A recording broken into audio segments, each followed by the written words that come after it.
Cuando miro hacia atrás a mi infancia, la mayoría de los recuerdos son borrosos, solo fragmentos de cumpleaños o días en el parque.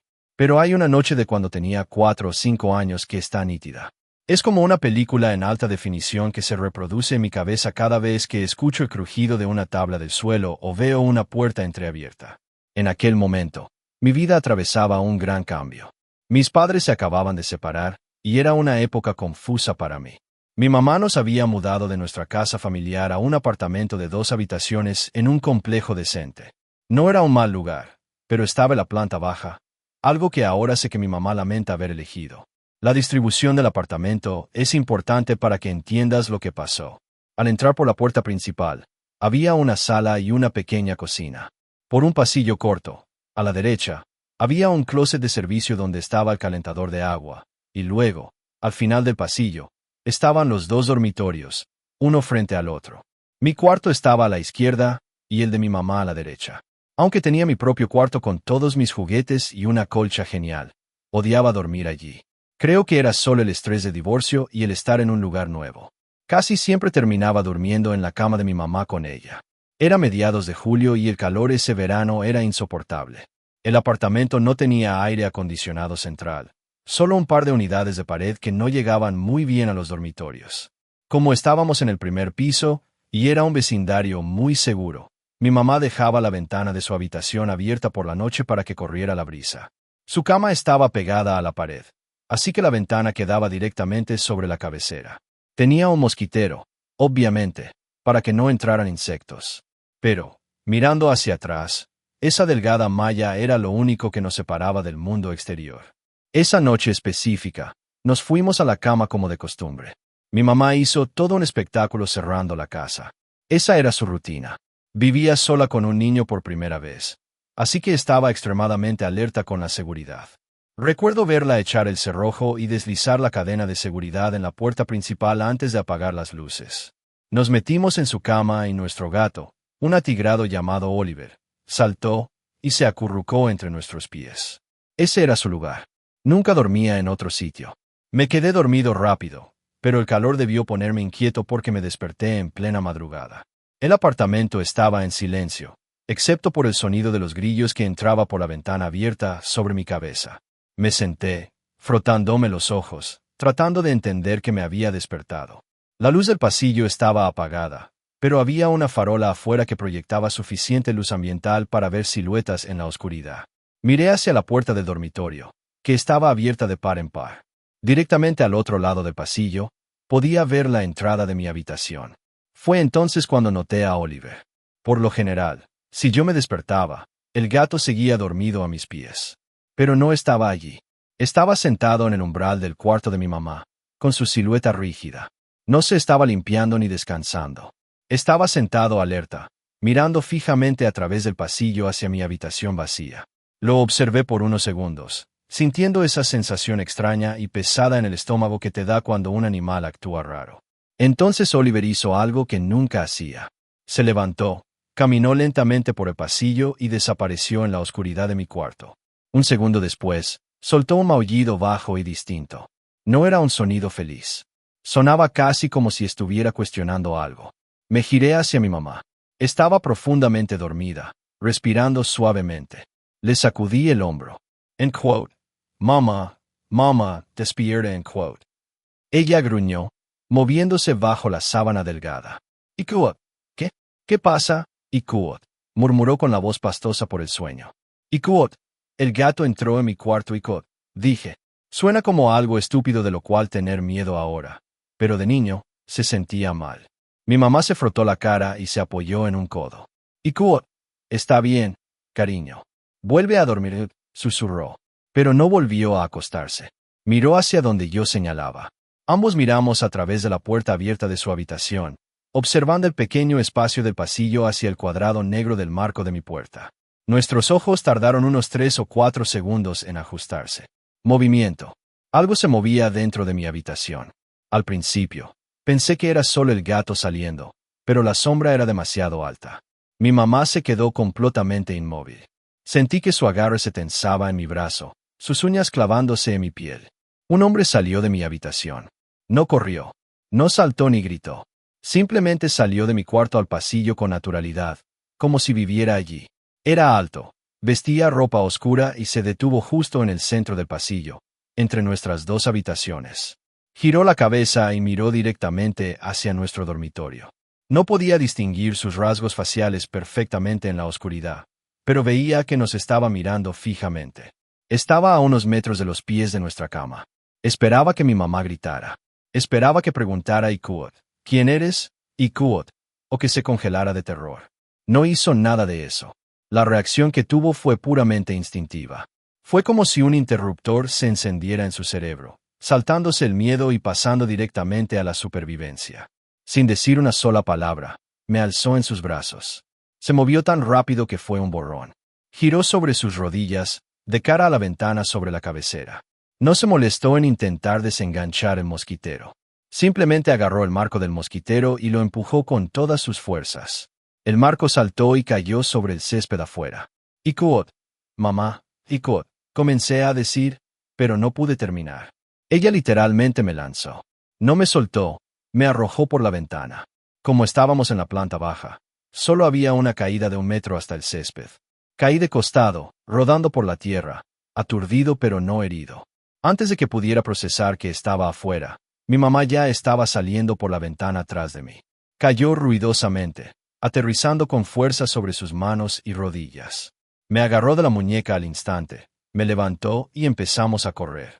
En cuanto estuvimos lejos de la ventana, empezó a gritar, Ikuot, ayuda, llamen al 911. Hay alguien en mi apartamento, Ikuot. Su voz resonaba en los otros edificios. Las luces empezaron a encenderse en las unidades de arriba y a los lados. Un vecino de 2 puertas más allá abrió la puerta de su porche, luciendo aterrorizado. Ikuot, llame a la policía, Ikuot, le gritó mi mamá. Nos quedamos en el estacionamiento, mi mamá abrazándome tan fuerte que dolía, vigilando nuestro apartamento. Yo esperaba que el hombre saltara por la ventana tras nosotros o verlo mirando por las persianas. Pero la ventana solo estaba allí, como un agujero oscuro y abierto. La policía llegó increíblemente rápido, probablemente en 5 minutos. 2 oficiales se quedaron con nosotros mientras otros 2 sacaron sus armas y entraron al apartamento por la puerta principal, la cual encontraron sin seguro. Esperamos junto a la patrulla. Recuerdo ver las luces rojas y azules parpadeando contra el ladrillo del edificio, sintiendo frío a pesar del calor del verano. Después de unos 10 minutos, un oficial salió. Parecía confundido. Ikuot, señora Ikuot, le dijo a mi mamá. Ikuot, no hay nadie adentro. Revisamos cada habitación.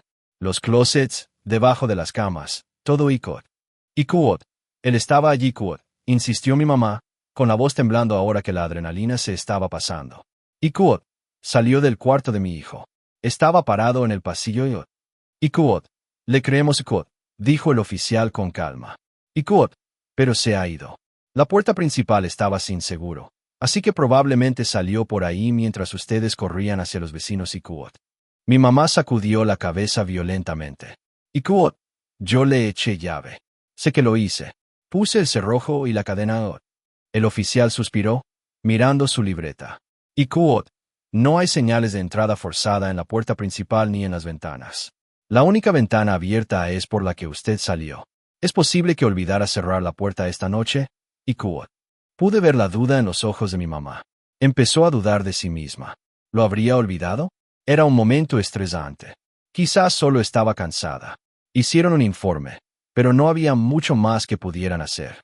Revisaron el área, pero no encontraron a nadie que coincidiera con la descripción de una figura alta con ropa oscura. No dormimos allí esa noche. Fuimos a casa de mi abuela. Regresamos al día siguiente durante el día para empacar algunas cosas. Mi mamá estaba aterrorizada, pero trató de ser valiente por mí. Revisamos el apartamento y no parecía faltar nada. El bolso de mi mamá seguía en el mostrador. El televisor seguía allí. No tenía sentido. Si era un ladrón, ¿por qué no se llevó nada? ¿Y por qué salió de mi habitación? Nos quedamos con mi abuela durante la semana siguiente. Mi mamá planeaba romper el contrato de alquiler, pero tenía que volver al apartamento para hacer una limpieza a fondo antes de que pudiéramos sacar los muebles oficialmente. Aproximadamente una semana después del incidente, estábamos de vuelta en el apartamento durante el día.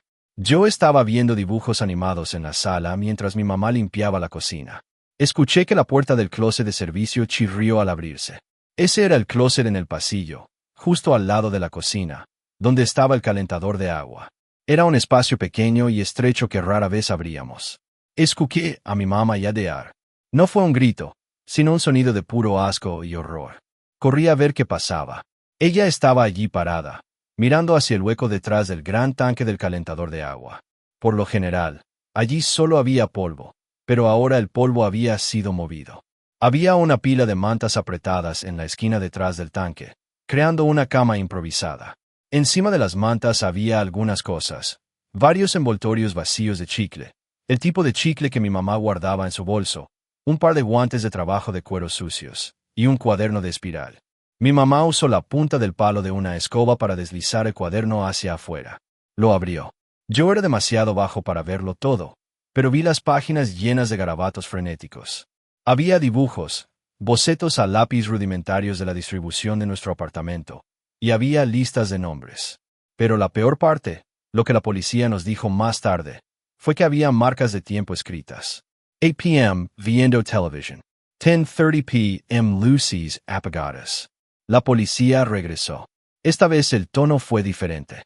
No trataron a mi mamá como a una mujer confundida que olvidó cerrar una puerta. Buscaron huellas dactilares. Llegaron a la conclusión de que el hombre no había entrado por la fuerza esa noche. La falta de señales de entrada forzada no era porque tuviera una llave o hubiera forzado la cerradura. Era porque él había estado dentro del apartamento todo el tiempo. Basándose en los envoltorios de comida y la cantidad de notas, estimaron que había estado viviendo en ese closet del calentador de agua durante al menos 3 días. Esperaba a que nos durmiéramos, o tal vez a que saliéramos de la casa, para salir a comer nuestra comida o usar el baño. La noche que lo vi, no estaba entrando.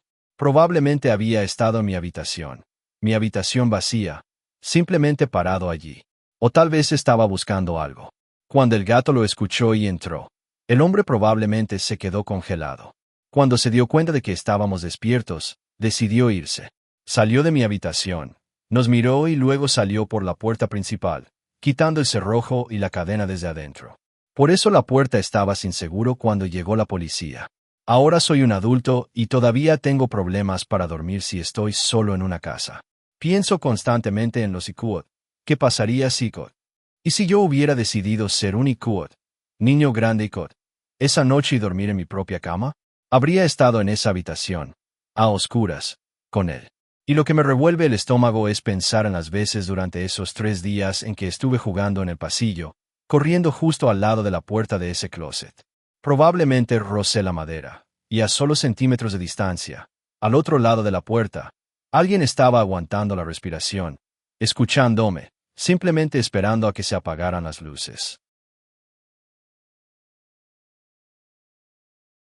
Siempre me ha gustado mucho el aire libre, y viviendo en Arizona, tienes acceso a algunos de los paisajes más remotos y hermosos del país. Pero mirando hacia atrás ahora, IQOT, remoto IQOT, solo significa que estás muy lejos de recibir ayuda si algo sale mal. Éramos yo y 4 amigos, Joss, Chris, Mickey y Matt. Todos estábamos en nuestros 20 años, esa edad en la que crees que eres invencible y que nada malo te puede pasar realmente. Decidimos ir de campamento a las afueras de Tucson. No queríamos ir a un campamento designado con espacios pavimentados y baños. Queríamos la experiencia real. Queríamos estar en medio de la nada, completamente aislados. Encontramos un lugar junto a un camino forestal de tierra que se extendía por kilómetros. Estacionamos nuestras camionetas, establecimos un perímetro y armamos 2 carpas grandes. Chris, Mickey y yo estábamos en una carpa. Joss y Matt estaban en la otra, a unos 3 metros de distancia. La primera noche fue genial. Hicimos una fogata, bebimos refrescos y cocinamos hot dogs. Era exactamente lo que buscábamos. El desierto es de un silencio absoluto por la noche. Si nunca has estado, es un silencio pesado. Puedes escuchar una rama romperse a 50 metros de distancia. Limpiamos todo alrededor de la medianoche. Recuerdo específicamente haber preguntado si habíamos amarrado las bolsas de basura y guardado las hieleras en las cajas de las camionetas por los coyotes o los jabalíes. Mike dijo que él se encargó. Todos nos metimos en nuestras carpas y nos quedamos dormidos rápido. Yo tengo el sueño ligero cuando no estoy en mi cama. En algún momento de la madrugada, no revisé mi teléfono pero se sentía como las 3 de la mañana. Me desperté. Al principio no sabía que me había despertado. Me quedé allí en mi bolsa de dormir, mirando el techo de nylon oscuro de la carpa, escuchando. Entonces lo oí. Era un sonido que venía de justo afuera de la pared de la carpa, a escasos centímetros de donde descansaba mi cabeza. No era una respiración casual. Era una inhalación profunda y gutural, como si algo estuviera presionando su nariz contra la tela y aspirando profundamente para olernos adentro. Mi reacción inmediata no fue miedo a una persona, fue miedo a la fauna. Mi mente pensó directamente en osos o pumas. Me molesté al instante, pensando que Mike debía haber dejado algún envoltorio fuera o no cerró bien la hielera. Me quedé helado, conteniendo la respiración. El sonido de olfateo se movió. Fue desde mi cabeza a lo largo del costado de la carpa. Podía escuchar la tela crujir ligeramente mientras algo rozaba contra ella. Lentamente estiré la mano y agarré el brazo de Mike. Él se sobresaltó un poco y yo apreté fuerte para indicarle que guardara silencio. Sentí a Chris moverse a mi lado. En 10 segundos, los tres estábamos despiertos, rígidos de tensión, escuchando a esa cosa rodear nuestra carpa. Luego el sonido se detuvo. Por un momento pensé que tal vez el animal había perdido el interés y se había ido hacia los arbustos. Pero entonces escuché pasos. Eran pesados, demasiado pesados para un coyote y demasiado rítmicos para un oso. Sonaba como 2 pies, no 4. Los pasos crujieron sobre la grava y se detuvieron justo frente a la carpa de Joss y Matt. Esta vez fue más fuerte. Lo que fuera que fuese, estaba haciendo lo mismo con su carpa, olfateando las costuras, olfateando la entrada. Sentí una gota de sudor frío deslizarse por mi cuello. Los animales investigan, claro, pero la forma en que esta cosa se movía se sentía deliberada. Se sentía como si estuviera examinando. De repente, el cierre de la carpa de Joss se abrió de golpe. Joss es un tipo ruidoso, y también es de los que llevan un arma al acampar porque es paranoico con los cárteles o los contrabandistas en el desierto. No dudó. Debía haber estado despierto y escuchando igual que nosotros. Salió disparado de su carpa, gritando a todo pulmón, tratando de asustar a cualquier animal que estuviera allí. Tenía su pistola en una mano y una linterna de alta potencia en la otra. «Lárgate de aquí», gritó, pasando la luz por el campamento. El haz de luz cortó la oscuridad y se posó sobre una figura parada justo entre nuestras carpas. No era un oso, era un hombre. Parecía que había estado viviendo allí afuera durante años. Su ropa estaba hecha jirones y cubierta de polvo. Tenía el pelo enmarañado y estaba demacrado, con la piel pegada a los huesos. Pero lo aterrador eran sus ojos. Estaban muy abiertos, sin parpadear, ajustándose a la luz repentina. No se asustó. No corrió de inmediato. Simplemente se quedó allí, ligeramente encorvado. Y en su mano derecha, reflejando la luz de la linterna de Joss, había un cuchillo de caza. Estaba oxidado, pero el filo se veía afilado. «¿Quién eres?», gritó Joss, con la voz quebrándose un poco ahora que se daba cuenta de que era un humano. Levantó el arma. El hombre no habló.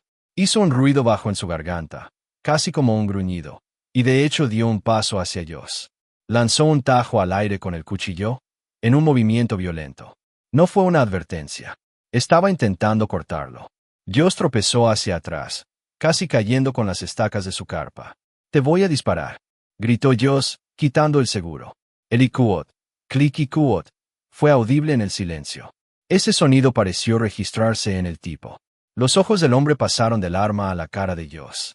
No entró en pánico, pero se dio cuenta de que estaba en desventaja. Se dio la vuelta y salió corriendo.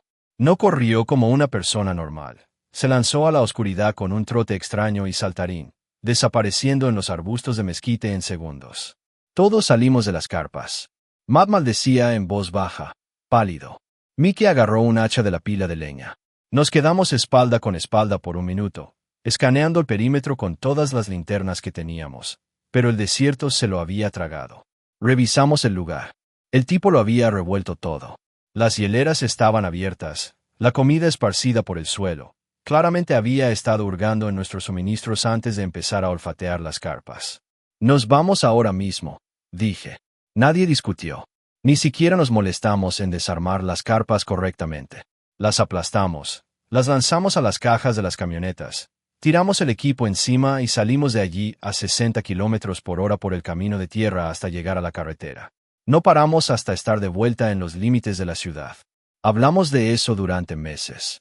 Lo reportamos al sheriff, pero sin una buena descripción o una matrícula, no había mucho que pudieran hacer. Dijeron que había mucha gente transitoria en el desierto. Uno pensaría que eso sería suficiente para no volver a acampar nunca más. Y por un tiempo lo fue. Pero pasó un año. El recuerdo se desvaneció un poco, o al menos la agudeza del miedo. Empezamos a decir que fue un encuentro de Quad. 1 en 1.000.000 y Quad. Nos convencimos de que solo tuvimos mala suerte y que no debíamos dejar que un loco arruinara nuestro pasatiempo favorito.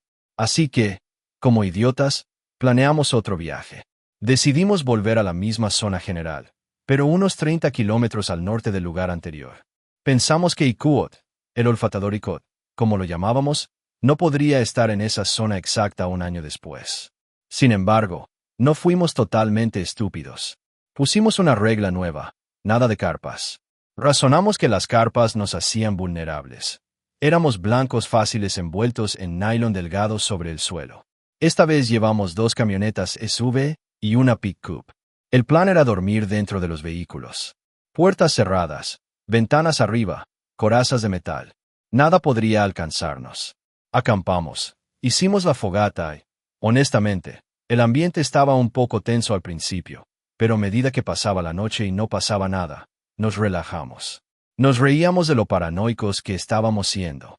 Alrededor de la medianoche, nos fuimos a dormir. Yo preparé mi lugar en la parte trasera de mi Toyota 4Runner con los asientos plegados. Mi amigo Chris estaba conmigo. Joss y Mickey estaban en la caja de la pick-up de Mickey, que tenía una cubierta, camper cell, así que estaba cerrada, y Matt estaba en la otra SUV. Cerré las puertas con seguro. Las revisé 2 veces. Me acosté, sintiéndome mucho más seguro que el año anterior. El metal y el vidrio se sentían como una fortaleza. Me fui dormido. No sé qué hora era cuando me desperté. Había una luz brillando en mi cara. No era el suave resplandor de la luna. Era el haz penetrante y duro de una linterna cortando directamente a través de la ventana trasera tintada de la 4Runner, dándome justo en los ojos. Mi primer instinto, mi reacción natural, habría sido sentarme, taparme los ojos y gritar: Iquot, ya basta, Mickey Iquot, pensando que uno de los chicos estaba molestando. Pero algo en mis entrañas me detuvo. Una ola fría de déjà vu me invadió. El centro lógico de mi cerebro disparó una advertencia. Si fueran tus amigos, se estarían riendo. Estarían gritando tu nombre. Esto es silencioso. Mantuve los ojos apenas entreabiertos, fingiendo dormir. Me quedé perfectamente quieto, controlando mi respiración, tratando de parecer un cadáver. Podía sentir a Chris a mi lado. Se había puesto rígido. Sabía que él también estaba despierto, y recé para que tuviera el mismo instinto que yo de hacerse el muerto. No movió ni un músculo. La luz se quedó en mi cara durante lo que pareció una eternidad, tal vez 30 segundos.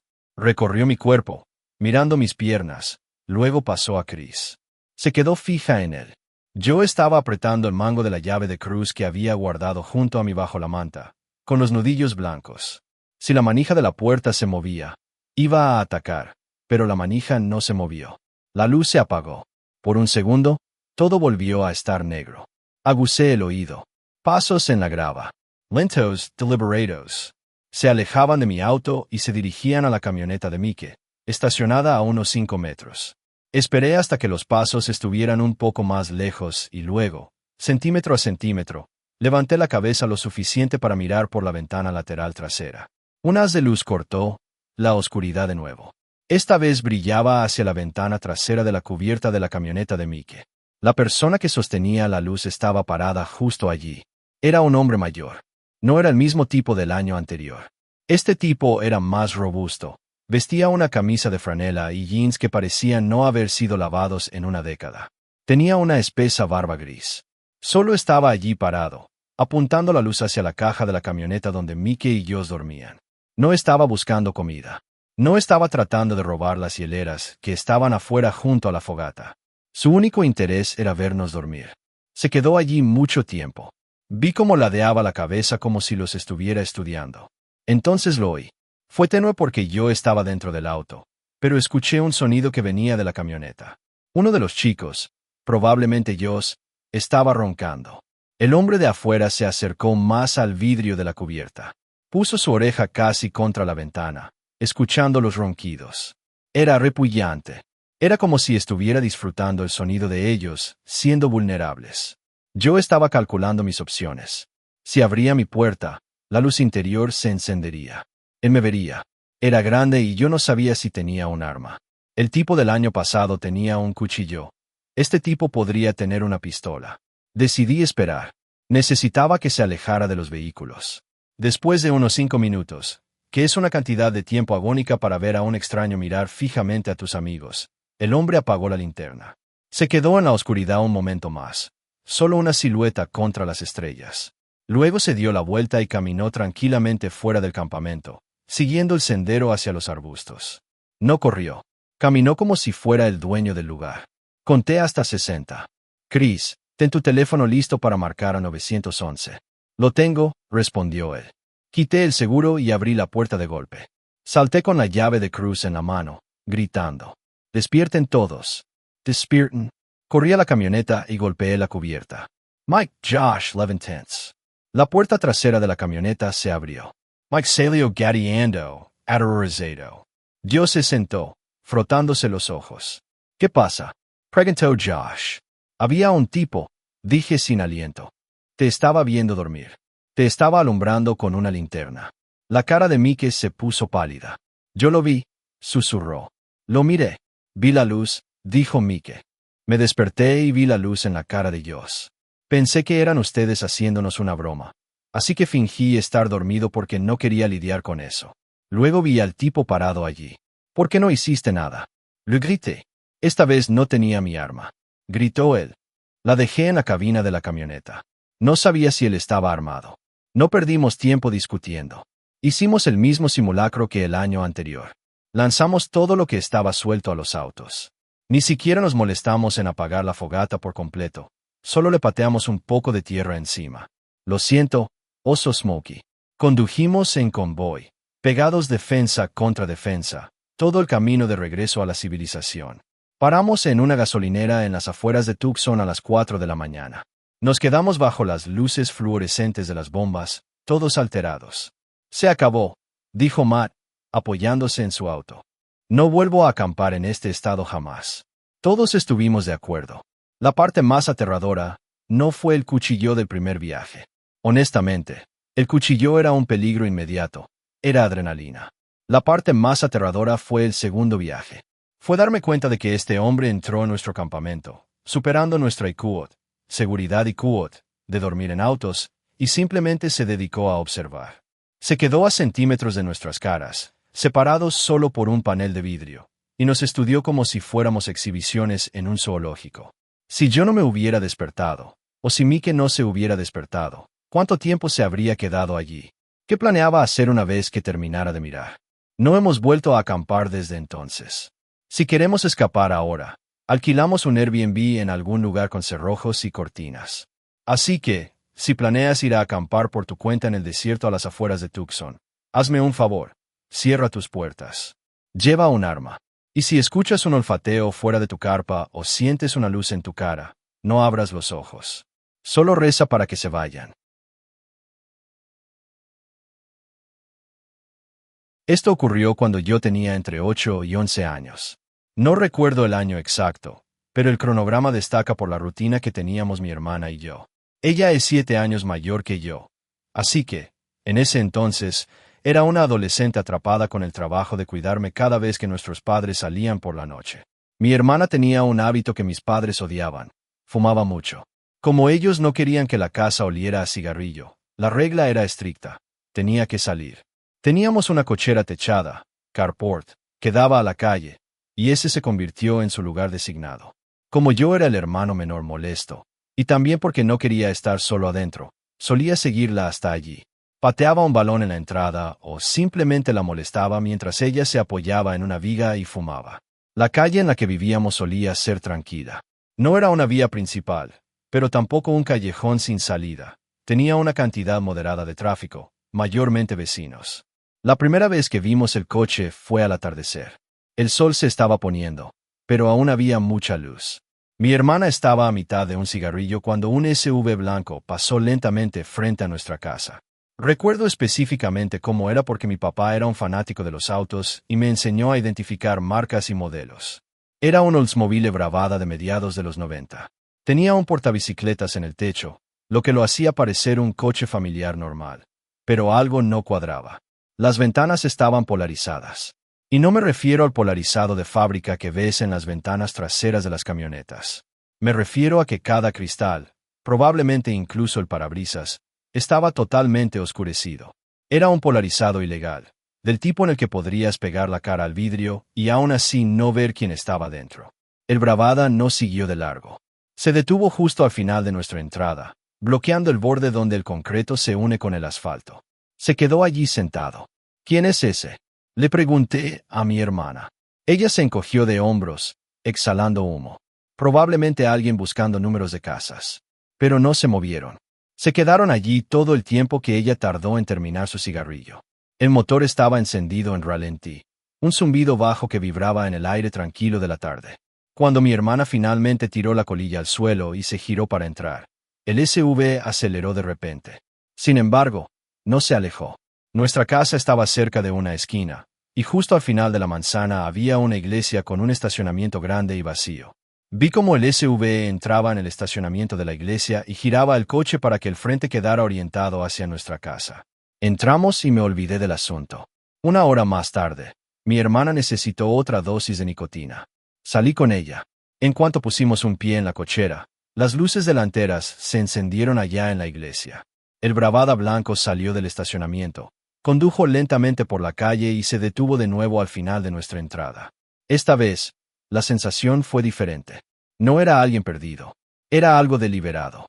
Eso es raro, murmuró mi hermana. Fumó más rápido esta vez. El coche estaba allí, un bloque de metal blanco con vacíos negros por ventanas. Sin música, sin movimiento visible adentro, solo el motor encendido. En cuanto ella terminó y caminamos de regreso a la puerta, el coche se fue de nuevo al estacionamiento de la iglesia. La estaba esperando. Al día siguiente, mis padres volvieron a salir. Mi hermana salió a fumar, y yo me quedé en la ventana de la sala mirando.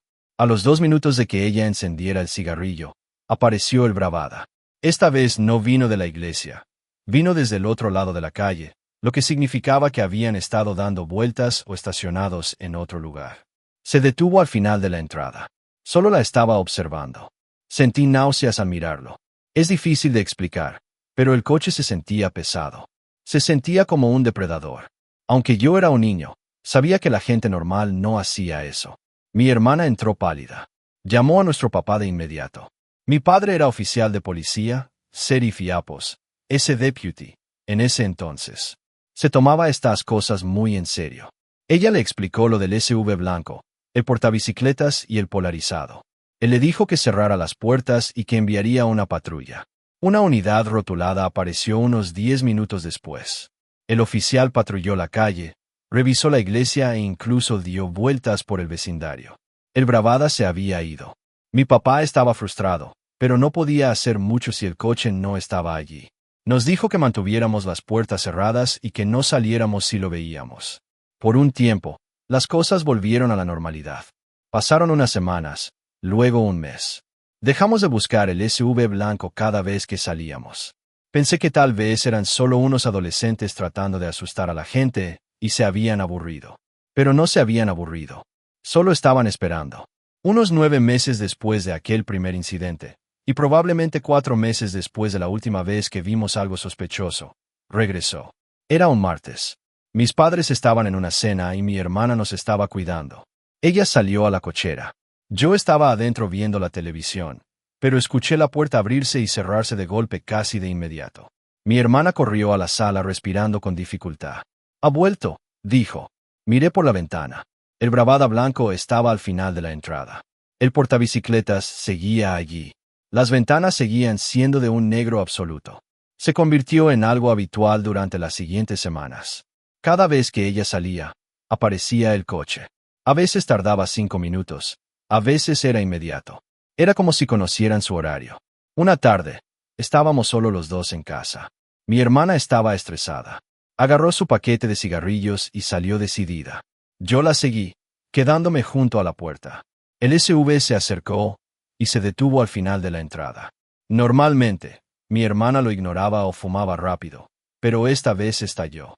Tiró el encendedor al suelo y salió debajo el techo de la cochera. «Quédate aquí», me dijo. «¿Qué vas a hacer?» «Pregunt. Voy a preguntarles cuál es su maldito problema», respondió ella. Se veía furiosa. Empezó a caminar por la entrada hacia la calle. La entrada medía unos 12 metros de largo. Llegó a la mitad, caminando agresivamente hacia el lado del conductor del Bravada. El coche no se movió. Solo se quedó allí con el motor encendido. Entonces, de repente, mi hermana se detuvo en seco. Fue raro verlo. No disminuyó la velocidad. Simplemente se congeló. Se quedó allí unos 5 segundos seguidos, mirando fijamente la ventana negra del lado del conductor. Luego dio media vuelta y corrió de regreso a la casa. Me agarró del brazo y me arrastró adentro, echando el cerrojo tras nosotros. «¿Qué pasó?» «Pregunt». Ella estaba temblando. «No lo sé», dijo con voz tenue. «Solo tuve un presentimiento. Estaba a mitad de camino y sentí que si daba un paso más, iba a morir. Nunca he sentido un terror así. Fue como si mi cuerpo me gritara que corriera». No salió al exterior por el resto de la semana. El final de esta extraña saga ocurrió unos días después. Nuestro coche familiar, un sedán, estaba en el taller por problemas del motor, así que mis padres estaban en casa esa noche. Pedimos pizza y todos estábamos pasando el rato en la sala. Después de comer, mi hermana decidió que necesitaba fumar. Mi papá estaba viendo las noticias y mi mamá estaba leyendo. Como mi papá estaba en casa, mi hermana se sintió lo suficientemente segura para salir a la cochera. Fui con ella como siempre. Llevábamos fuera unos 2 minutos cuando el Bravada blanco giró en nuestra calle. Se movía lentamente, merodeando. Se detuvo al final de nuestra entrada. «Ve por papá», dijo mi hermana, sin quitarle los ojos de encima al coche. «Entré corriendo». «Papá», dije, tratando de no gritar. «El coche está aquí, el blanco». Mi papá no hizo preguntas. Ni siquiera miró por la ventana. Se levantó de su sillón y fue directo a la caja fuerte del dormitorio. Salió 5 segundos después con su pistola reglamentaria en la mano. No parecía asustado, parecía táctico. Salió por la puerta principal con el rostro endurecido. Mi hermana y yo nos quedamos junto a la puerta de la casa mientras mi padre bajaba por la entrada. No apuntaba al coche, pero tenía la pistola en la mano derecha, pegada a la pierna, lista para levantarla. Caminaba con determinación, moviéndose rápido. El conductor del SUV debió darse cuenta de que este no era el adolescente al que estaban acostumbrados a acosar. Debieron ver el tamaño de mi papá y el arma en su mano. El motor rugió. El Bravada aceleró a fondo. Los neumáticos chirriaron contra el asfalto, dejando marcas negras en la carretera. El SUV viró violentamente, saliendo a toda velocidad hacia la carretera principal al final de nuestra calle. Mi papá se detuvo al final de la entrada, viéndolos irse. Intentaba ver el número de la matrícula. Regresó un minuto después, enfundando su arma. Tomó el teléfono para llamar a la central, pero se veía molesto. «¿Conseguiste la matrícula?», preguntó mi mamá. «Tengo la marca y el modelo. Oldsmobile Bravada de mediados de los 90», dijo él, tomando un bolígrafo. «Pero no pude ver la placa». «¿Por qué no?» «Pregunt. Estabas justo ahí». Me miró, y la expresión de su cara es algo que nunca olvidaré. Era la comprensión de que esto no había sido una broma. Era algo planeado.